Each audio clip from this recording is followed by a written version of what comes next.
नमस्कार, स्वागत है आपका। आप देख रहे हैं लोकमत राजस्थान।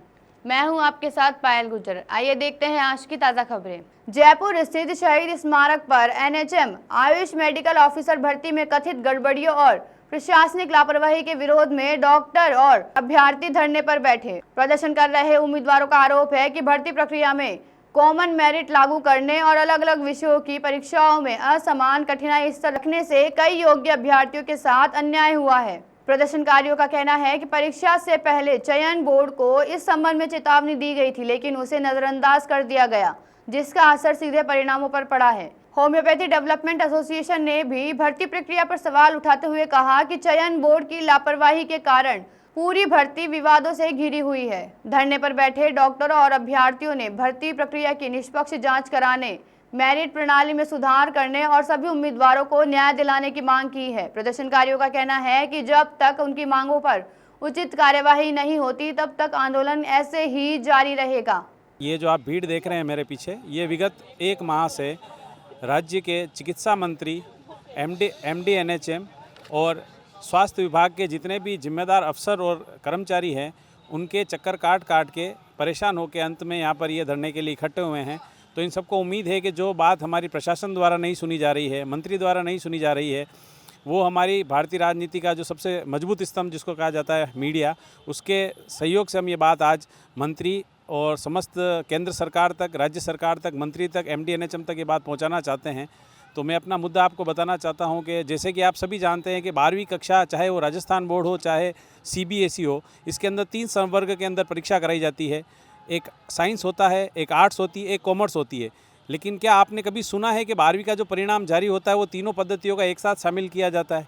आप सभी जानते हैं साइंस में साइंस का रिजल्ट आता है, आर्ट्स में आर्ट्स का रिजल्ट आता है, कॉमर्स में कॉमर्स का रिजल्ट आता है और उनकी मेरिट उसी के हिसाब से तय की जाती है। हमारे साथ ये पीड़ा हो रही है कि एनएचएम आयुष चिकित्सक भर्ती जो कि 26 दिसंबर 2025 को आयोजित की गई थी, उसके फॉर्म भराने से लगा के परीक्षा होने तक सभी कार्य आयुर्वेद, होम्योपैथी और यूनानी तीनों चिकित्सा पद्धति के हिसाब से भिन्न भिन्न रूप से किया गया था। उसके अंदर हमारा जो सिलेबस था, उसमें जो हमारा प्रश्न पत्र थे, वो सभी अलग अलग थे। इवन जब हमने एग्ज़ाम सेंटर में बैठे थे तो हमसे जो ओएमआर शीट भरी गई थी, उसके अंदर भी हमको हमारी पद्धति को गोला करना था। अगर आप आयुर्वेद से तो आप आयुर्वेद को टिक कीजिए, अगर आप होम्योपैथी से तो होम्योपैथी से टिक कीजिए, अगर आप यूनानी से तो यूनानी से टिक कीजिए। तो इस सब चीज़ को सब विद्यार्थियों को बताया गया कि भाई आपको अपनी पद्धति की पढ़ाई करनी है, आपको अपनी पद्धति का पेपर देना है। परंतु जब 10 अप्रैल को इसका परिणाम जारी किया जाता है तो इसमें कर्मचारी चयन बोर्ड एक कॉमन सी मेरिट लिस्ट बनाकर साइट के ऊपर अपलोड कर लेता है, ये आपका रिजल्ट है। इसके अंदर उन्होंने किसी भी पद्धति का कोई आगे जिक्र नहीं किया, ये होम्योपैथी से है, ये आयुर्वेद से, ये यूनानी से है। तो जब इस चीज़ को विद्यार्थियों को पता चला, अभ्यर्थियों को पता चला, तो उसके अंदर रोष आ गया कि भाई ये इस तरीके से आपने कैसे पेपर जब अलग लिए हैं, आपने जब आपने ओएमआर शीट अलग भरी है, तो आप कॉमन मेरिट कैसे दे सकते हो? क्योंकि हमारा जो मुकाबला है वो हमारी पद्धति के डॉक्टर से होगा, हम किसी और पद्धति के डॉक्टर से हमारा मुकाबला कैसे होगा? क्योंकि उन्होंने पेपर अलग दिया है, हमने अलग दिया है। अगर एक रेस के अंदर 3 विद्यार्थी दौड़ रहे हैं, एक को आप अच्छा सीमेंटेड ट्रैक दे रहे हो, एक को आप सिंथेटिक ट्रैक दे रहे हो और एक को कांटे वाला ट्रैक दे रहे हो, तो आप उन तीनों चीज़ों को एक साथ कैसे रैंकिंग कर सकते हो कि आप, क्योंकि तीनों को समान अवसर या समान परिस्थिति तो मिली नहीं है। तो उन सब के विरोध के अंदर ये सारे डॉक्टर्स जो हैं, वो सारे डॉक्टर आज धरना प्रदर्शन के अंदर आए हैं। हमारा एनएचएम आयुष मेडिकल ऑफिसर का एग्ज़ाम था, भर्ती निकली थी, दिसंबर में एग्ज़ाम था। अलग अलग पैथी वाइज सिलेबस निकाला गया था, अलग अलग ओएमआर मार्कशीट भराई गई थी, पैथी वाइज ही एग्ज़ाम लिया गया था।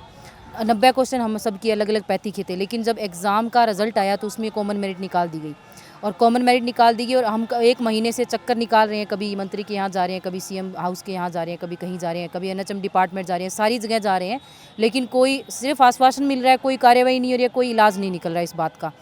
अब हम लास्ट में थक हार के आज धरने पे आए हैं और आगे भी जारी रखेंगे और सरकार ने हमारी बात नहीं सुनी और अनशन पे भी आएंगे। हम ये कहना चाह रहे हैं कि हमारी 10 साल बाद वैकेंसी आई है। 2016 में वैकेंसी आई थी, उसके बाद 2026 में वैकेंसी आई है। तो 10 साल एक बहुत लंबा पीरियड है, जब तक सारे जो अभ्यर्थी थे होम्योपैथी के वो बेरोजगार ही थे। अब जब आई है 2025 में ये निकली है वैकेंसी, तो इसमें क्या हुआ है कि सबका अलग अलग कोर्स था, होम्योपैथी का अलग है, आयुर्वेद का अलग है और यूनानी वालों का अलग है। लेकिन इन्होंने एक ही मेरिट लिस्ट निकाली है। ऐसे कहीं भी नहीं होता है, जब सबके पेपर अलग अलग हैं तो एक मेरिट नहीं निकल सकती। तो जब अलग अलग मेरिट निकालनी चाहिए इन्हें, जो कि इन्होंने नहीं निकाली। तो हमारी मांग यही है कि सबका पद्धति के अनुसार वर्गीकरण किया जाए, ताकि होम्योपैथी के जो लोग बेरोज़गार हैं जिनका सिलेक्शन नहीं हो पा रहा पास होने के बाद भी, उन्हें अपना पद मिले। बस यही है हमारी मांग। ऐसे ही तमाम खबरों के लिए बने रहिए लोकमत राजस्थान के साथ सच का।